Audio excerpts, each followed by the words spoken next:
అతని గతంలో సినిమాలో కూడా నటించిన వ్యక్తి అట. మరి క్రైస్తవ మత ప్రచార పరిశ్రమ ఒక ప్రముఖ పాస్టర్ని కోల్పోయింది.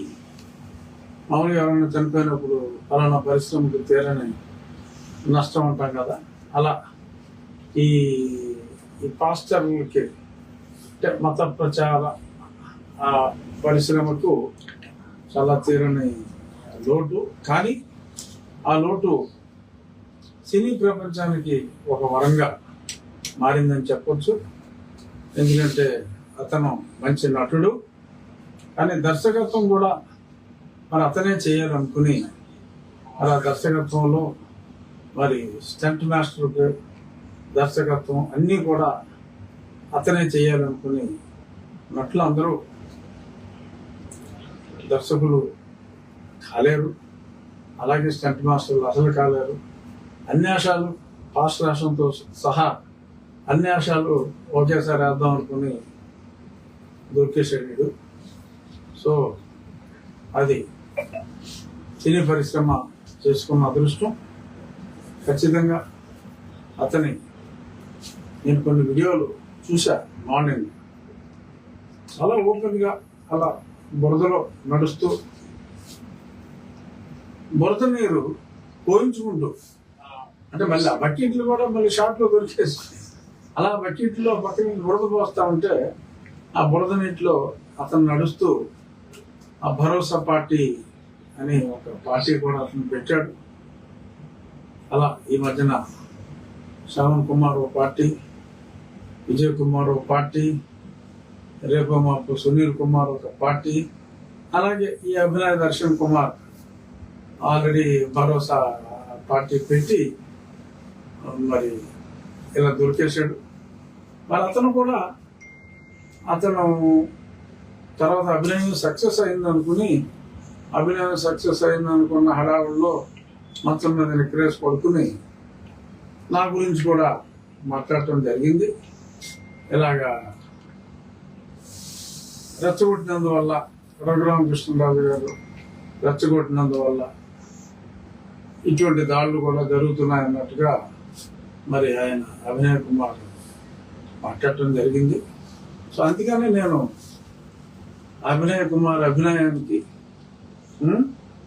మామూలుగా అయితే ఈ పాటికి ఇంకో 4 కుమారులు 4 కోట్లు వేసుకొచ్చి డెఫినెట్గా ఇదిగో ఇందులో రఘురామరాజు కోట్లు కూడా ఉందేమో, లేదా ఆయన ఎవరినన్నా ప్రేరేపించారేమో అనే నేలాపనిందల బహుశా నా మీద పడుండేమో. శ్రీరాముని దయవలన మరి అటువంటి నేలాపనిందలు నా మీద రాకుండా మరి అల్లూరు సీతారామరాజు జిల్లా ఎస్పీ గారు లటక్కని పట్టేశాడు, దొరికేశాడు. మరి అక్కడికి ఈ మధ్యన నెక్టై బనీలు వేసుకుని కొంచెం కామెంట్లు కూడా ఎక్కువగా చేస్తున్నాడు. ఆ పాస్టర్ కూడా అక్కడికి వెళ్ళి అతనికి సంపూర్ణ మద్దతు కూడా ప్రకటించాడు.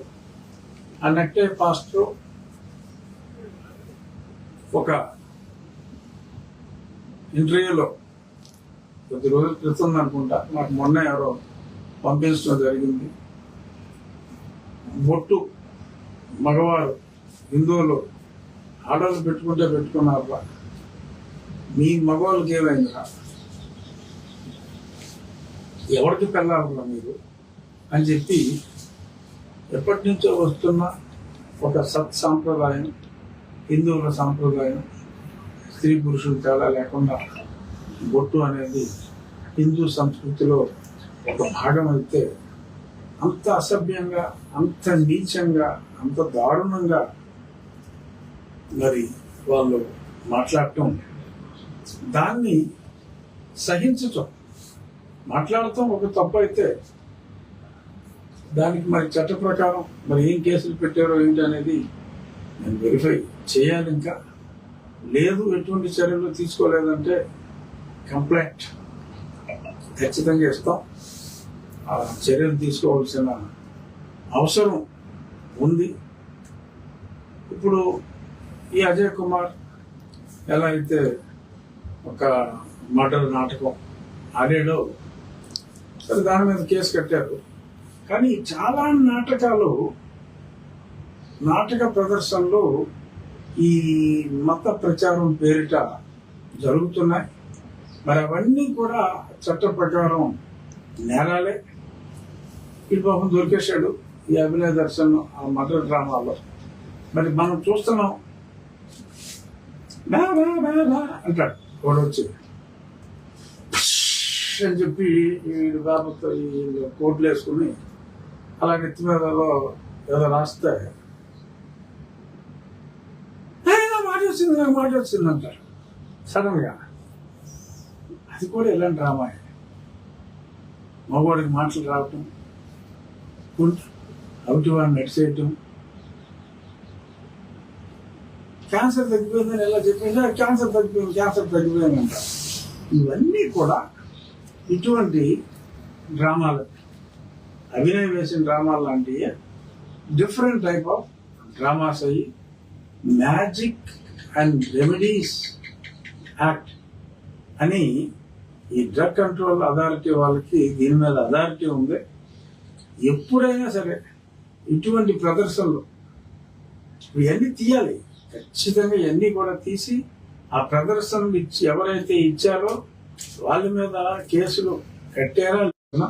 మీకు ఎక్కడైనా ఇటువంటి ప్రదర్శనలు, మాయా ప్రదర్శనలు, ఇంద్రజాల ప్రదర్శనలు మీకు తటస్థిస్తే మీ ఏరియాలో ఉన్న డ్రగ్ ఇన్స్పెక్టర్ ఆ డ్రగ్ కంట్రోలర్కి మీరు ఇమ్మీడియట్గా ఫోన్ చేసి, ఆయన నెంబర్ మీకు నెట్లో దొరుకుతుంది, ఫోన్ చేసి తెలియచేయండి. ఇటువంటి ప్రదర్శకుల్ని అరికట్టవలసిన బాధ్యత ప్రభుత్వాల మీద ఉంది. కానీ మరి ప్రభుత్వాలకు ఏం కావాలి చెప్పండి, అదే చెప్పారు, తెలిసిపోయింది. సో కాబట్టి వాళ్ళు ఏమో ఇలా అయితే ఆ ఓట్లు అక్కర్లేదా అని కూడా సిగ్గు లేకుండా అడిగేస్తున్నారు. సో అంచేత బట్ అధికారులు అయితే ఖచ్చితంగా చర్యలు తీసుకోవాల్సిన అవసరం ఉంది. సో కాబట్టి డెఫినెట్గా ఇలాంటి ఇంద్రజాల ప్రదర్శనలు వీటి మీద ఇప్పుడు అభినయ దర్శన్ ఇచ్చిన ఈ స్ఫూర్తితో ఇటువంటి చర్యలు అన్నిటికీ కూడా ఉపక్రమించవలసిన బాధ్యత ప్రజల మీద ఉంది అని చెప్పి నేను గుర్తు చేస్తాను. ఈరోజు అనుకోకుండా మాట్లాడవలసిన మరొక అంశం ఏంటంటే, రాజోల్లో సరెల్ల విజయ్ ప్రసాద్ అతను గతంలో ఒక సర్పంచ్గా పనిచేశాడట, నేను కనుక్కున్నా. మరి అతను ఒక ర్యాలీ, మంది పైన ఉన్నారు రాజోల్లో, ఒక ర్యాలీ, దళిత క్రైస్తవ శాంతి ర్యాలీ, అంటే నినాదాలతో శాంతి ర్యాలీ చేసి, ఏంట్రా బాబు కంటెంట్ అంటే సాక్షిలో వేశాడు ఈ వీడియో, వాళ్ళే వేస్తున్నారు బాగా. సో సాక్షిలో వేశాడు, రఘురామకృష్ణరాజును